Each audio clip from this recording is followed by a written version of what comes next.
wabarakatuh. Tepangkan nami abdi Revalvina Ramadhani di kelas 10 MIPA hiji di SMA Negeri Hiji Cileunyi. Abdi di dieu bade ngawawancara ngeunaan COVID-19. Tepangkeun ieu namina Tiara nyaeta dulur ti Punbiang. Anu kahiji abdi bade naroskeun ka teteh. Naon sabenerna virus corona jeung COVID-19? Coronavirus mangrupikeun nami pikeun sagala rupa jenis virus ti kulawarga Coronaviridae. Virus ieu ilahar aya dina sato, tapi sababaraha jenis tiasa ngainfek sareng nyababkeun panyakit dina manusa. Iraha nu kadua abdi bade naroskeun ka teteh. Iraha virus COVID-19 ieu kapanggihna?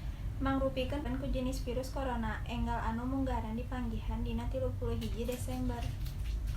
Nu katilu abdi bade naroskeun ka teteh. Asalna ti mana eta virus teh? Negeskeun yen dugi ka ayeuna sumber pasti COVID-19 teu ajen dipanggihan ku jenis virus corona enggal anu munggaran dipanggihan dina 31 Desember. Anu katilu abdi bade naroskeun ka teteh. Asalna ti mana eta virus teh? Negeskeun yen dugi ka ayeuna sumber pasti COVID-19 teu ajen dipikat terang. Tim panalitian masih nalungtik tapi disangka virus ieu sigana asalna tina.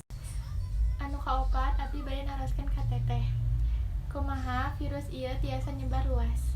Ngajelaskeun yen kaseueuran virus corona tiasa nginfek atanapi tetesan anu tiasa kaluar tina sungut jalma-jalma anu gering atanapi sato.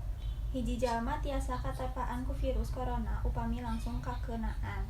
Contona nyerebkeun titisan anu sana permukaan anu terkontaminasi sareng nempel raraina tanpa sadar. Anu kaopat abdi bade naroskeun ka teteh. Kumaha gejala anu kaserang ieu virus? Nyeri dada, batuk, sareng panon beureum. Anu kalima abdi bade naroskeun ka teteh. Saha anu ngaluncurkeun vaksin COVID-19?